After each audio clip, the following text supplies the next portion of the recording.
본문 49번 시편 108편을 기도하겠습니다. 하나님이여 내 마음을 정하여 싸우니 비파야 수금아 깰지어다. 여호와여 내가 만민 중에서 주께 감사하고 주의 인자하심이 하늘보다 높으시며 하나님이여 주는 하늘 위에 높이 들리시며 주께서 사랑하시는 자들을 건지시기 위하여 우리에게 응답하사 오른손으로 구원하소서. 아멘.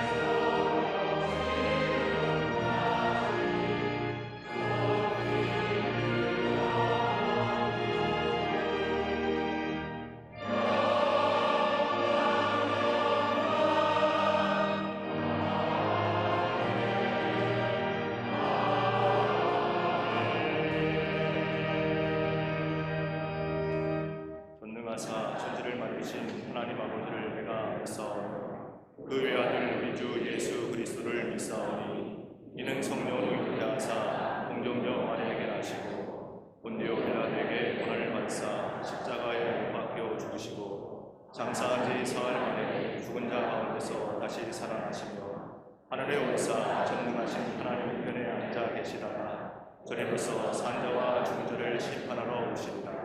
성령을 믿사오며 거룩한 공예와 성도가 서로 교통하는 것과 죄를 사하여 주시는 것과 몸이 다시 사는 것과 영원히 사는 것을 믿사옵나이다. 아멘.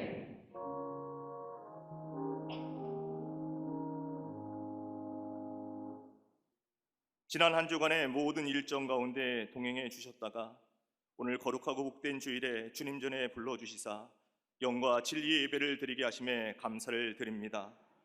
전심으로 드리는 예배를 통해 성령님의 전적인 인도함을 받게 하여 주시며 하나님 주시는 확실한 비전으로 가득 채워 주시옵소서.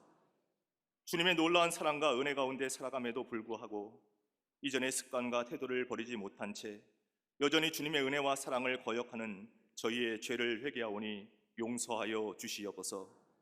모든 한국교회가 마음을 찢는 철저한 회개로 순교자적 영성을 회복하여 주시며 섬기는 리더십으로 세상과 구별된 삶을 겸손히 감당하게 하시어 하나님 나라를 이 땅에 실현하는 생명의 공동체 되게 하여 주시옵소서.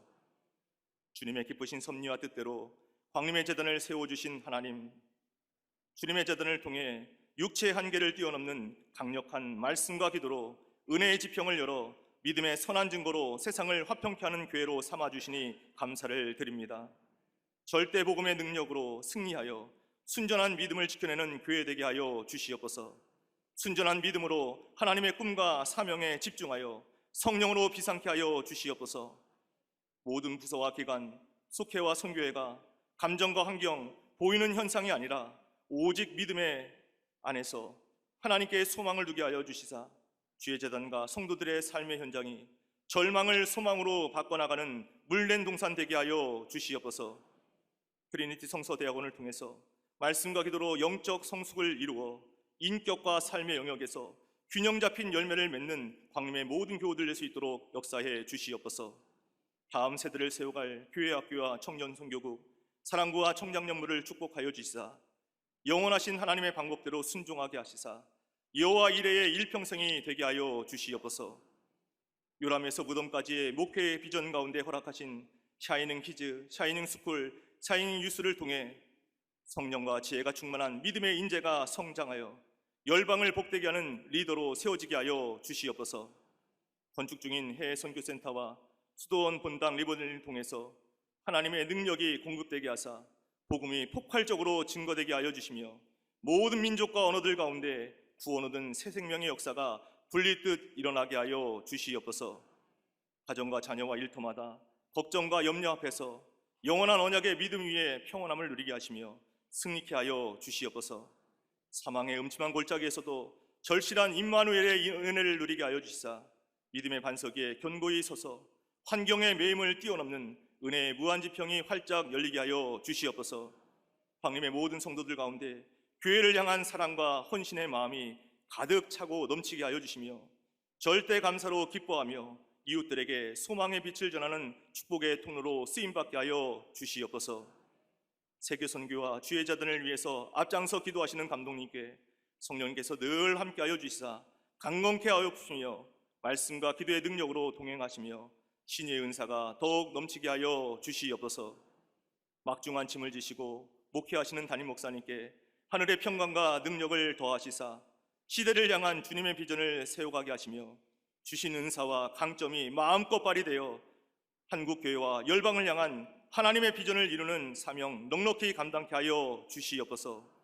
오늘도 주의 말씀을 대언하실 때 듣는 성도들의 말씀의 귀와 믿음의 눈이 열리게 하여 주시고 하나님 나라의 영적 용량이 확장되어 성령 충만한 예배자로 세워 주시옵소서. 이 시간 함께 예배드리는 남교회, 서교회, 북교회와 해외 선교지, 방송으로 예배드리는 모든 성도들 가운데 본당과 동일한 하늘의 신령한 은혜로 충만케 채워주시사 영적 선순환의 현장 되게 하여 주시옵소서. 병상에 있거나 여러 사정으로 이 자리에 참석지 못한 교우들에게도 긍정과 인정, 위로와 격려가 넘치게 하시며 영적 권위 질서 아래 형통의 복을 누리게 하여 주시옵소서. 거룩한 예배를 위해 여러 모양으로 섬기는 이들을 축복하여 주시사 삶의 모든 자리에서 예수님만 전적 의지하고 영적으로 새롭게 무장되어 세상을 변화시키는 하나님의 군대로 늘 쓰임받게 하여 주시옵소서. 주님의 신령한 인재를 찬양으로 화답하는 갈릴리 성가대와 오케스트라의 찬양을 기뻐 받아 주시오며 찬양이 울려 퍼질 때 구원의 감사와 성령의 기쁨이 충만한 은혜의 진원지가 되게 하여 주시옵소서. 오늘도 저희 예배를 기뻐 받아 주시는 우리 주님 예수 그리스도의 이름으로 감사하며 간절히 기도드리옵나이다. 아멘.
그때에 예수께서 대답하여 이르시되 천지의 주제이신 아버지여 이것을 지혜롭고 슬기 있는 자들에게는 숨기시고 어린 아이들에게는 나타내심을 감사나이다.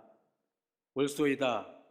이렇게 된 것이 아버지의 뜻이니이다. 내 아버지께서 모든 것을 내게 주셨으니 아버지 외에는 아들을 아는 자가 없고 아들과 또 아들의 소원대로 계시를 받는 자 외에는 아버지를 아는 자가 없느니라. 수고하고 무거운 짐진 자들아 다 내게로 오라. 내가 너희를 쉬게 하리라. 나는 마음이 온유하고 겸손하니 나의 멍에를 메고 내게 배우라.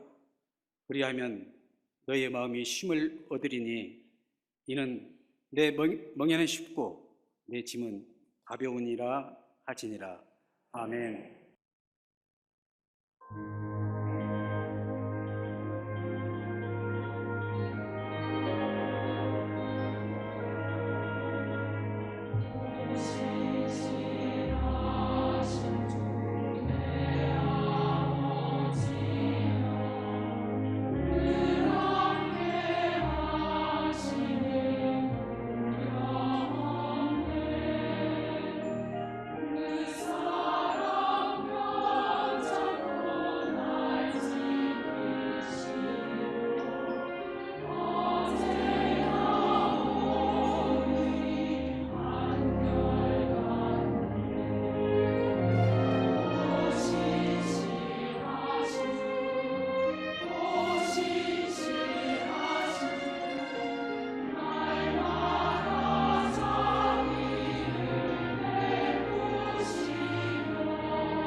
갈릴리 성가대와 오케스트라의 귀한 찬양에 감사합니다.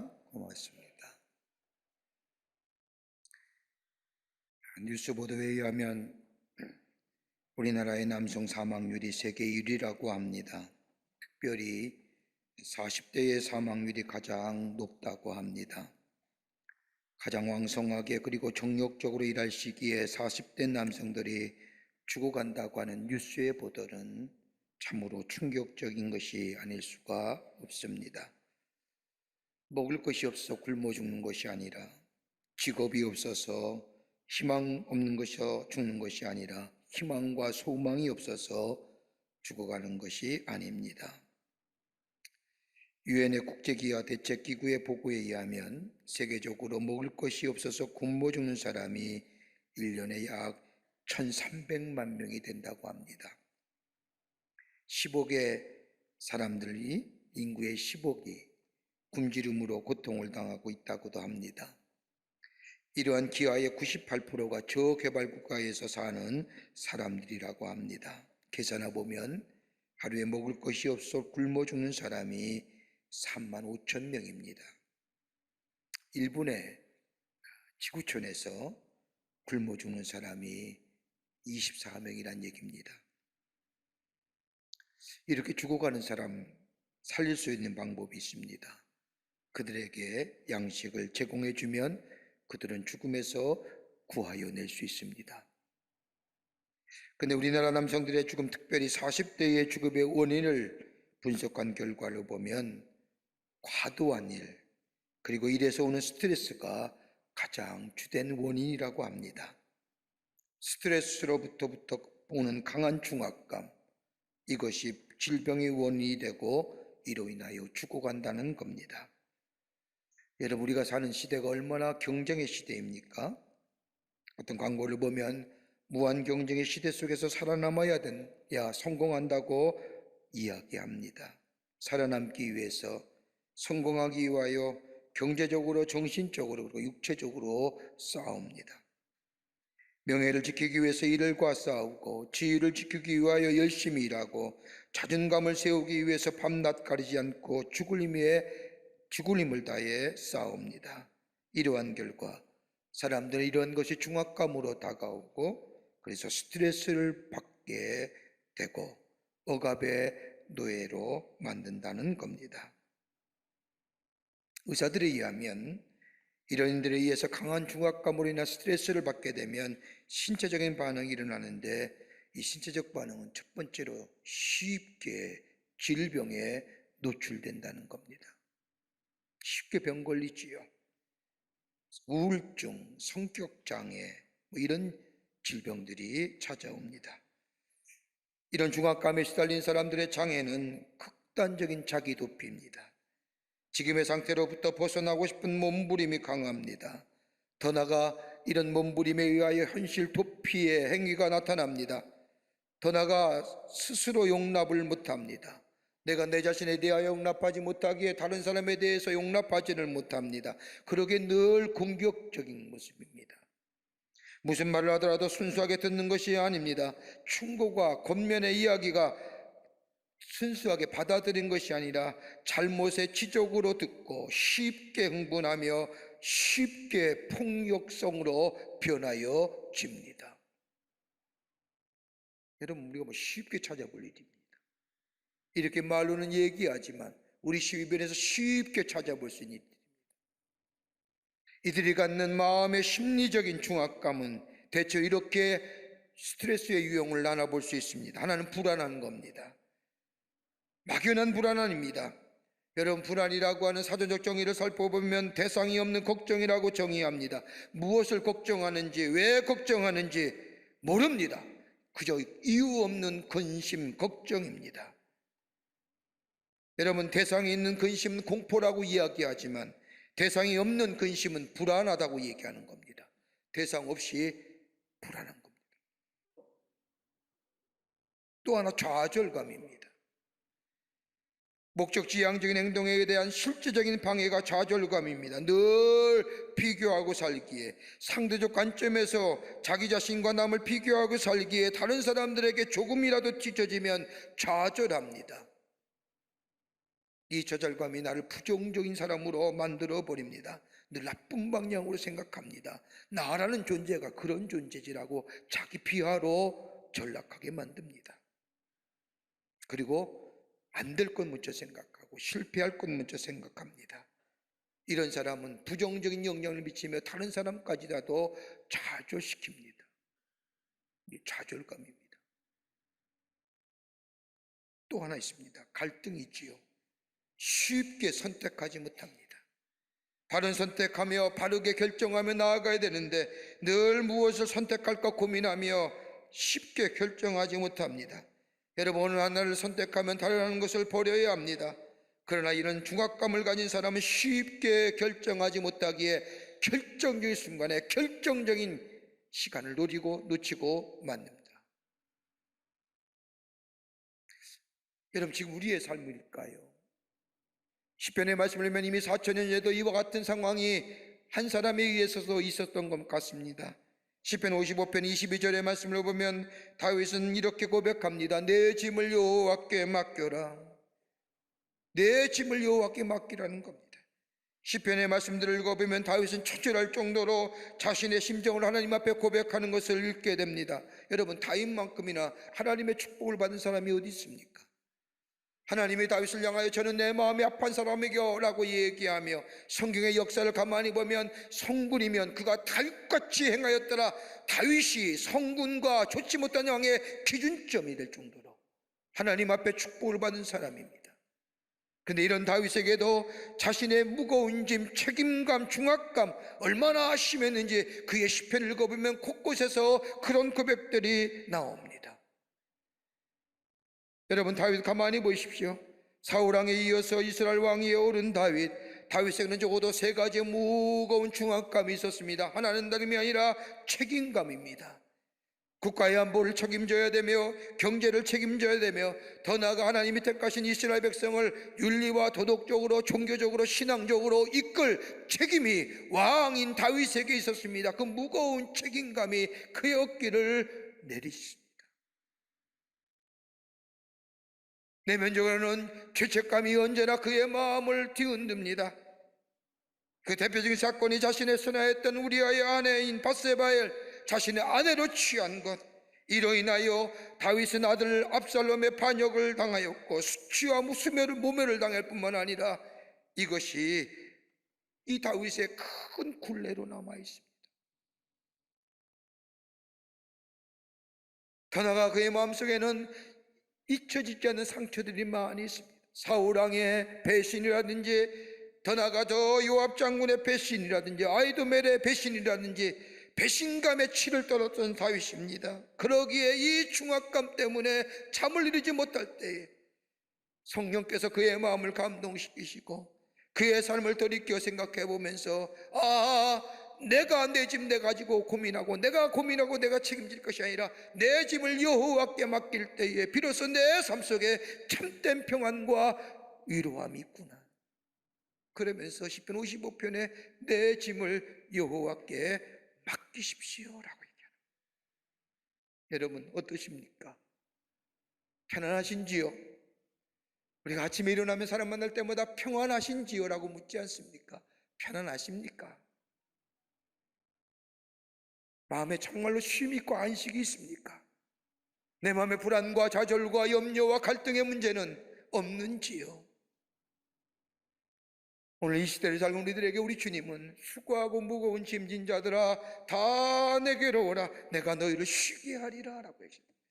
주님 앞에 참된 쉼과 평안과 안식이 있는데 어떻게 하면 이 쉼, 안식, 주의 주시는 이 평화, 하나님 주신 평안의 삶을 누리며 사는 복된 인생 될 수 있을까요?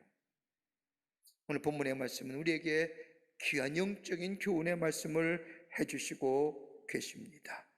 본문의 말씀을 통해서 함께 말씀을 나누며 은혜 받기를 원합니다. 첫째는 복된 초청에 나아갈 때에 우리 안에 참된 안식을 누립니다. 오늘 마태복음 11장 28절의 말씀을 보십시오. 예수님 우리를 초청하십니다. 수고하고 무거운 짐진 자들아 다 내게로 오라 내가 너희를 쉬게 하리라. 여기서 수고한다고 하는 말은 헬라어로 커피언테스라고 얘기하는데 이 말은 능동력입니다. 여러분, 능동력이라고 하는 것은 내가 스스로 일을 만들어서 자기 책임하에 고생한다는 게 수고한다는 겁니다. 고생할 것이 아닌데 만들어서 고생하는 사람이 우리 주변에 많이 있습니다. 이런 고생은 스스로 만든 겁니다. 이 스스로 만들어 고생하는 그 밑바닥에는 가만히 보면 우리 안에 욕심이라는 것이 자리 잡고 있습니다. 지나친 욕심으로 인하여 스스로 만들어 고생하는 것, 이게 수고한다는 겁니다. 간혹 가다가 예배 마치고 정문에 서 있으면 우리 교인들이 나가면서 인사합니다.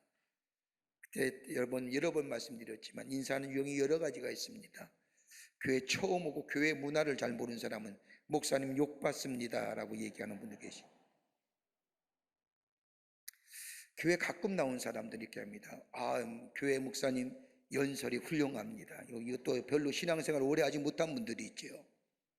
근데 좀 핫다는 사람들이 하는 얘기가 있습니다. 수고하셨습니다.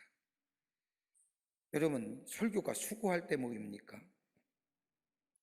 앞으로 쓰지 마세요. 스스로 만들어서 하는 거. 그 안에 밑바닥이 뭐예요? 내 욕심이 있는 거예요. 또 하나 있습니다. 무거운 짐이란 얘기입니다. 무거운 짐이라는 것은 다름이 아니라 헬라어로 페포르 티스메노이라고 얘기하는 이 무거운 짐이라는 것은 능동력입니다. 다름 아니라 내가 약하기 때문에 어쩔 수 없어서 타의에 의해서 지고 나가는 짐입니다. 약하기 때문에 피하거나 모면할 길이 없어서 수동적으로 당하는 고통을 말합니다. 원하지 않지만 부득불하게 끌려가면서 억지로 당하는 이 무거운 짐, 그러기에 수고하고 무거운 짐이라는 것은 능동이든 수동이든 누구나 할 것 없이 다 이런 짐 가진 자 다 주께 나오라는 겁니다. 그러면 쉬게 한다는 겁니다. 영어의 표현을 말하면 come to me, 나에게 오라는 겁니다. 예수님께 나아가기 위해서는 다름이 아니라 예수를 전적으로 신뢰하고 의지하는 마음의 결단이 있어야 예수님 앞에 나아갈 수가 있습니다. 다른 말로 표현하면 내 것을 다 내려놓고 자신을 포기하는 것을 말합니다. 이제껏 나를 위하여 열심히 살았던 삶의 모습들, 수많은 갈등과 좌절, 그로 인하여 불안한 모습들, 아무리 해결하려고 해도 해결되지 않는 내 삶의 갈등, 내 삶의 무거운 짐들, 이거 떨쳐버리기 위해서는 come to me, 주님의 복된 초청에 응원하는 겁니다. 예수님께 나아가기만 하면, 여러분 가만 보십시오. 예수 앞에 나아가 나와의 예수님과의 단절됐던 관계가 회복될 뿐으로 인하여 내 안에 죄책감이, 내 마음의 갈등이 해결됩니다. 내가 예수 앞에 나아가기만 하면 내 삶의 불확실성이 확실해 보입니다. 내가 예수 앞에 나아가기만 하면 예수가 내 삶의 주인 되심을 고백하며 예수가 나의 삶의 모든 것이 되심을 고백하는 자는 주님이 그의 인생 책임져 주십니다. 그러기에 뭐예요? 안식 있는 겁니다. Come to me. 예수님 말씀하는 이 안식은 일시적인 안식이 아닙니다. 일시적으로 나타나는 심리적인 효과가 아닙니다. 간혹 가다가 어려움을 당한 가정에 가서 기도해 주시면, 드리면 그 마음이 평안하다고 말씀하십니다. 기도받은 사람이 그리스도인이 아닌데도 마음의 평안을 고백하며 감사를 고백하는 것을 보게 됩니다. 뭐예요? 기도가 그들에게는 일시적인 심리적인 효과를 나타내는 거지요. 그런 거 아닙니다. 내게로 오라 말씀하시면 내게 쉬게 하리라고 하는 이 말씀은 다른 것이 아니라 보다 근본적인 것, 우리 안에 무거운 짐, 우리 안에 죄책감, 다른 사람으로 인하여 달려 우리에게 다가오는 쓰라린 배신감, 이걸로 인하여 마음의 갈등들, 미래의 불확실성들, 내가 어디로 가야 되는지, 내가 뭘 해야 되는지 알지 못하는 아이덴티티의 부재로 다가온 우리의 불확실성들, 주님 앞에 나가기만 하면 이 문제가 해결될 뿐만 아니라 내 안에 새로운 하나님의 역사가 내 의지와 내 노력으로 이루어지는 것이 아니라 내가 애써서 쉬고자 해서 얻어지는 안식이 아니라 주님 앞에 나아가기만 하면 내 안에 있는 문제가 해결되기에 우리 안에 주의 주시는 위로가 더불어 안식과 쉼의 역사가 있어지게 됩니다. 이거 얘기하는 겁니다. 요한복음 15장에 나타난 말씀처럼 주님 앞에만 있기만 하면 여러분 좀 구부러져도 좀 뒤틀린 인생이라 할지라도 똑바로 아니해도 주님 안에 붙어 있기만 하면 그로 인하여 공급되는 생명의 역사를 통하여 풍성한 열매를 맺는 것처럼 우리의 삶이 주님 안에 있게 될 때에 우리 안에 참된 쉼, 참된 안식, 우리의 불안과 좌절과 절망과 죄책감과 염려와 근심과 미래의 불확실성과 주님이 책임져 주시는 주의 놀라운 우리 마음속에 있는 평안함, 우리 안에 안식과 쉼의 역사가 있게 되는 줄 믿습니다. 그러기에 다 내게로 오라, 내가 너희를 쉬게 하리라 하십니다. 두 번째는 주님과 함께 지는 멍에는 쉽고 가볍습니다. 오늘 11장 29절의 말씀을 보면 내게로 오라, 내가 다 너희를 쉬게 하리라, 주님의 참된 평안과 안식을 얘기하십니다. 그러면서 우리 주님의 한 가지 조건을 얘기하십니다. 11장 29절의 말씀을 보면 나는 마음이 온유하고 겸손하니 나의 멍에를 메고 내게 배우라 말씀하시면서 30절의 말씀을 보면 나의 멍에는 쉽고 내 짐은 참 가벼움이라. 멍에를 매라고 말씀합니다. 여러분, 멍에를 맨다는 게 얼마나 힘든 일입니까? 그 멍에는 그런데 쉽고 가볍다는 겁니다. 여러분, 멍에가 뭘까요? 여러분, 쟁기나 수레를 끌기 위해서 소나 나귀 등의 목에 칼을 얹는 막대기가 멍에입니다. 멍에를 맨 소나 나귀는 제 마음대로 할 수가 없습니다. 여러분, 여기 제가 이거 하는 게 스토리라고 얘기합니다. 담임 목사기 때문에 하는 거 아닙니다. 구별되어서 다른 목사님과 구별돼서 하는 게 아니라 이 스토리는 멍에입니다.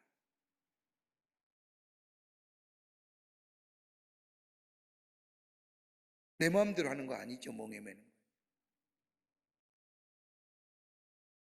멍에를 맨 소나 나귀는 제 마음대로 하는 게 아닙니다. 주인의 지시에 순종해야만 합니다. 여러분, 농경사에서 보면 이 멍에는 소나 나귀가 혼자서 매는 것이 아닙니다. 가만히 보십시오. 옛날에도 우리나라에 논을 가거나 밭을 가는 거 보면 소가 2마리, 나귀가 2마리 짝을 이루어서 목에 멍에를 메고 같이 가지요. 근데 여러분, 소 2마리가 멍에를 매는데 한 마리에서는 노련한 소고 한 마리에서는 젊고 혈기왕성한 소가 한 짝이 되어 멍에를 같이 맵니다. 혈기왕성한 소가 가려고 하면 노련한 소가 인도하지요.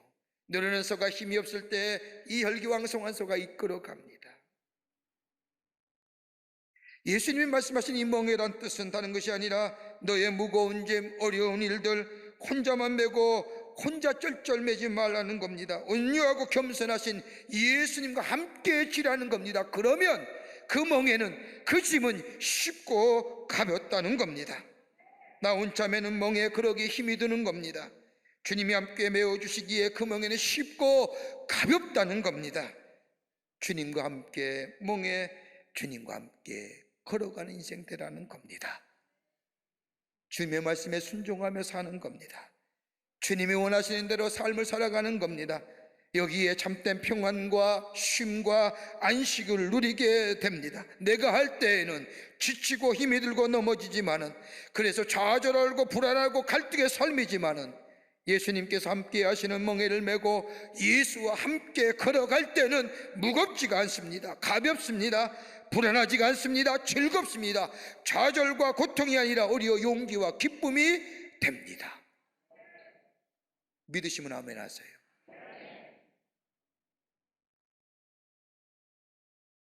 우리가 왜 평안이 없습니까? 우리 안에 왜 안식이 없고 쉼이 없는 줄 아십니까? 내 뜻대로 하려고 하는 거예요.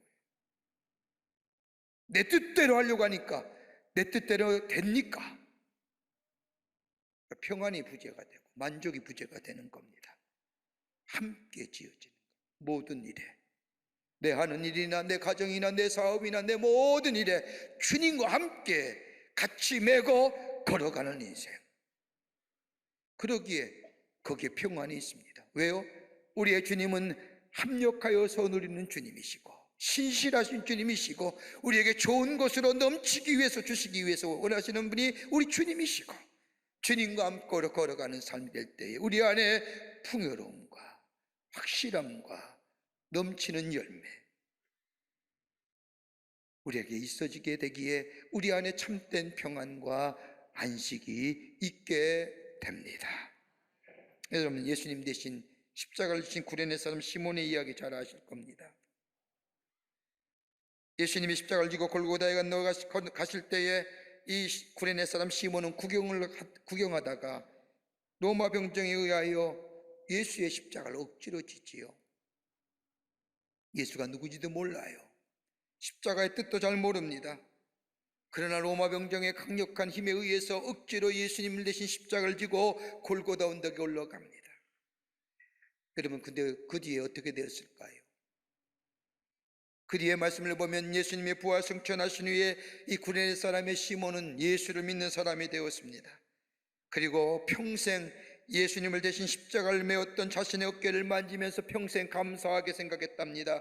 내가 예수님 대신에 십자가 지었어. 이 어깨로 어찌 나 같은 사람에게 이런 일이 있을 수 있었을까? 그때만 생각하면 꿈만 같고 감격스러운 일생을 보내면서 행복했다고 합니다. 그의 아내는 독실한 믿음의 여인으로 로마서의 말씀을 보면 바울을 도와서 구레네 사람 시몬 바울이 도와서 선교의 귀한 사명을 감당하면서 바울이 이 구레네 사람 시몬의 아내를 향하여 뭐라고 얘기하느냐? 믿음의 어머니라고 부릅니다. 그의 아들은 선교사가 되었습니다. 구레네 사람 시몬이 열심히 복음을 전하다가 하나님의 사람이 되어 마지막에 순교하게 되었습니다. 이러하 이해하면 순교할 때 십자가에 못 박아 죽이겠다고 하니까 구레네 사람 시몬이 말하기를 예수님처럼 바로 십자가에 서서 달린다는 것이 내게 너무나 무례한 일입니다. 나를 거꾸로 매달려 주십시오라고 이야기했다고 합니다. 그 옛날 예수님을 모를 때에 십자가가 무엇인지 알 수 없을 때에 골고다 언덕으로 메고 가던 그 십자가 그토록 힘이 들고 무거웠는데 지금은 손과 발을 못을 받아 거꾸로 세워놓아도 아픈 줄을 몰랐다는 겁니다. 그저 가볍고 기쁘기만 했다는 겁니다. 왜요? 주님과 함께 지는 겁니다. 우리의 삶 힘들고 지치십니까? 나 혼자 이 짐 지려고 하기 때문에 더 힘든 거 아닌지 모르겠습니다. 주님이 수고하고 무거운 짐자 다 내게로 오라. 내 멍에는 쉽고 가벼우니라. 나와 함께 지자고 하신 이 초청, 주님과 함께 주님이 나의 주님 되심을 고백하며 주님과 함께 지는 멍에 들 때에 우리 안에 참된 안식과 평안이 감사와 기쁨이 넘쳐나는 복된 하나님의 백성의 삶 살아가게 될 줄 믿습니다. 끝으로 은혜의 자리에 들어갈 때에 참된 안식을 누립니다. 베풀어진 하나님의 은혜를 발견할 때 우리는 참된 평안과 더불어 안식을 누리게 된다는 겁니다. 여러분, 시편 55편 18절의 말씀을 보면 다윗이 이렇게 고백합니다. 나를 대적하는 자 많더니 나를 치는 전쟁에서 저가 내 생명을 구속하사 평안하게 하셨도다. 여러분, 이 고백은 다른 것이 아니라 수많은 전쟁 가운데서도 나를 구원해 주시고 수많은 죄 가운데서도 나를 구원해 주시고 그 많은 고통과 환난 속에서도 구속해 주신 하나님, 무엇보다도 하나님께 수많은 문제와 고통 가운데 기도할 때에 내 기도에 응답하여 주신 하나님의 은혜를 생각할 때에 내 마음속에 평안이 있고 내 마음속에 위로가 있고 내 마음속에 쉼이 있다는 겁니다. 여러분, 그렇습니까? 여러분, 은혜가 무엇일까요? 카리스로가 표현된 이 은혜라고 한 단어, 여러분, 성경에는 은혜란 단어가 많이 나오지만 구체적으로 은혜가 무엇인가에 대하여 정의한 말씀은 없습니다. 그러나 히브리의 단어를 가만히 보면 은혜를 난 단어의 뜻을 보면 구부리다, 굽히다라고 하는 의미가 담겨져 있습니다. 또 다른 뜻은 아랫사람에게 호의를 베풀다는 뜻도 가지고 있습니다. 옛날에 왕이 행사할 때에 마차를 타고 걸어갈 때면 모든 거리의 백성들이 머리를 숙이고 왕이 지나가기만을 기다렸다고 합니다. 그러나 가끔 왕이 마차에 내려서 일반 백성의 손을 잡고 축복합니다. 왕이 마차에 내려서 일반 백성의 손을 잡고 축복하는 걸 가리켜서 히브리 단어에 담겨져 있는 은혜라고 하는 겁니다. 거저 주는 거지요. 그러니까 은혜라고 하는 것은 자격도 없고 능력도 없는 자에게 호의와 친절을 베푸는 것이 은혜입니다. 자격이 있어서 받는 것이 아니라 호의를 베푸는 쪽에서 선한 마음으로 표현하는 것이 은혜입니다. 그러기에 은혜는 거저요 완전한 무료입니다. 하나님이 우리를 위해서 예수님을 이 땅에 보내주셔서 십자가에 달려 돌아가심으로 우리를 구원케 하신 것, 예수를 믿기만 하면 우리에게 구원과 영생을 얻는다는 것, 여러분 우리가 받을 자격이 있어서 받는 겁니까? 아니죠. 하나님의 은혜입니다. 은혜잖아요. 그래서 이 은혜 앞에 내 거 자랑할 게 없는 거예요. 이 놀라운 은혜 앞에 내 가진 것을 자랑할 게 아무것도 없는 거예요. 이 은혜는 다 모든 사람에게 주시는, 이 은혜는 이미 있었던 은혜입니다. 예수님도 은혜에 관하여 구체적으로 제자들에게 설명하시진 않으셨지만 예수님 당시 스스로가 은혜 안에 서셨으며 하나님의 사역을 은혜 안에서 감당하신 것을 봅니다. 요한복음 1장의 말씀을 보면 사도 요한은 예수님에 관하여 이렇게 족수입니다. 우리가 그 영광을 보니 아버지의 독생자의 영광이요 은혜와 진리가 충만하더라. 요한이 다른 제자들과 함께 예수님을 향하여 말하기를 그분의 영광을 보았다라고 말합니다. 그분의 영광, 예수님에 인한 영광을 바라보니 다른 영광이 아니라 하나님의 임재로부터 온 하늘의 영광, 그 하늘의 영광이 그에게 임하였더니 은혜와 진리가 충만하더라. 은혜가, 그래서 진리가 충만하신 예수님, 예수님을 따라 나셨던 요한과 예수의 제자들, 요한복음 1장 16절의 말씀을 보면 우리가 다 그의 충만한 데서 받았으니 은혜 위에 은혜로라. 예수님의 영광을 보니 예수님을 믿고 따라 나셨더니 은혜가 내게 임하였는데, 그건 하늘에서부터 주시는, 거저 주신 은혜인데 그 은혜가 나로 하여금 새롭게 새로운 비조물을 만드셨다는 얘기입니다. 그 은혜에 있으면 새로워져요. 예수님을 따라 살면서 은혜를 받고 보니 변화되었다는 겁니다. 은혜 안에 거하다 보니 내 삶이 달라지고 내 삶의 양식이 새로워졌다는 겁니다. 여러분, 은혜가 있으면요, 다른 사람에 대해서 용납이 생겨요. 경쟁과 시기와 질투가 아니라 남을 용납할 수 있습니다. 은혜가 없을 때는 남에게 뒤쳐서는 아니 됩니다. 그러기에 내 의지와 내 열심대로 노력합니다. 그러나 예수의 말씀에 순종하여 살다 보니 은혜를 깨닫게 되고 은혜 안에 거하다 보니 이제 남을 대하여 용서할 수 있고 용납할 수 있는 자로 새롭게 변화됩니다. 보세요. 우리가 주일날 예배 드립니다. 매주일마다 와서 예배 드리죠. 한 번 빠져보세요. 3번, 4번 빠지는 거 쉽습니다. 3번만, 한 달만 빠져보세요. 3달 빠지는 건 너무너무 쉬운 거예요. 3달만 빠지면 1년 넘어가는 거, 그거는 정말로 시군죽 먹기입니다. 다 경험해 보셨잖아요. 그런데 어떠십니까? 매주일 나와서 예배를 드리고 하나님의 은혜를 체험하면 내 삶이 은혜 의 안에서 내 삶이 변화되는 거 못 느끼십니까? 그런데 예배에 경건시하고 하나님의 은혜가 내 안에 사라질 때 내 삶이 그대로 옛 모습으로 돌아가는 거 경험해 보지 않으셨습니까?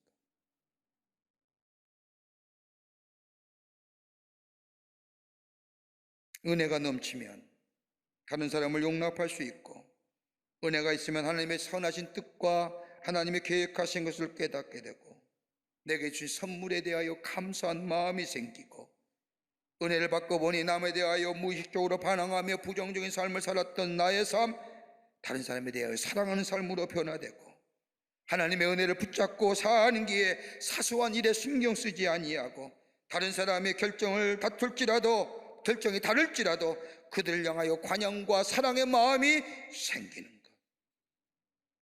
하나님의 은혜가 있다 보니 인내할 수 있으며, 은혜가 있으니 내 마음에 평안함이. 내가 하는 것이 아니지요. 내 노력이 아닙니다. 하나님의 전적인 은혜, 그 능력이 내 안에 있게 될 때에 우리는 평안함과 안식을 누릴 수가 있습니다. 그러기에 다윗이 고백한 것처럼 내 짐을 여호와께 맡겨보라. 맡기세요. 그때 은혜가 우리 안에 임하게 되고, 그 은혜가 우리를 새롭게 하며 우리에게 참된 위로와 안식과 평안의 삶으로 우리를 인도해 주십니다. 그러기에 우리 주님은 내게 평안을 주노라, 내가 주는 평안은 세상에 주는 평안과 다르노라고 얘기하시는 겁니다. 이 평안이 이 시대를 살고 있는 우리에게 넘쳐나 저 어두운 가운데 불안과 좌절과 염려 가운데 있는 자들에게 평안을 증거하며 예수 그리스도의 사랑을 증거하는 어둠 속에서 빛을 비추어 이 세상을 환하게 비추시는 여러분 되시기를, 또 저 또한 되기를 주의 이름으로 축원합니다. 하나님 감사합니다. 사랑하시고 하나님의 자녀 삼으심에 감사합니다. 이 세상 살면서 참 불안하고 염려하며 좌절하며 갈등하는 우리의 삶, 그러나 주님 앞에 나올 때에 주님이 나와 함께 동행함을 믿고 주님이 나의 주인 되심을 고백하며 주님의 주시는 멍에를 함께 매며 주의 은혜가 내 안에 있을 때에 주의 주시는 위로와 평안과 기쁨과 안식이 우리 가운데 있는 줄 믿습니다. 그 믿음의 자리에 들어갈 수 있도록 주께서 인도하여 주시고, 그 믿음 붙잡고 세상을 이기며 평안과 기쁨 가운데 살아가는 복된 인생 되게 도와 주시옵소서. 도우실 줄 믿으며 예수님의 이름으로 기도하옵나이다. 아멘.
우리 주 예수 그리스도의 크신 은혜와 하나님 아버지의 한량없으신 사랑하심과 성령님의 교제하심과 교통하심과 인도하심이 거룩한 주의 날 주의 전에 흘러와 하나님 앞에 마음과 정성을 모아 예배드리며 주의 말씀 가슴에 품고 저 세상에 나가 그 말씀 순종하여 우리 안에 참된 평안과 안식과 이로 새로운 힘 얻은 하나님의 백성으로 살아가기로 결단하고 성전에 물러서는 우리 모든 사랑하는 광림의 권속들과 영상을 통하여 하나님 앞에 예배드리는 한국교회 성도들과 그 밖에 거룩한 백성들 위해 주께서 지금으로부터 영원토록 함께 하시기를 간절히 축원하옵나이다. 아멘. 좋으신 하나님, 좋으신 하나님, 참 좋으신 나의 하나님.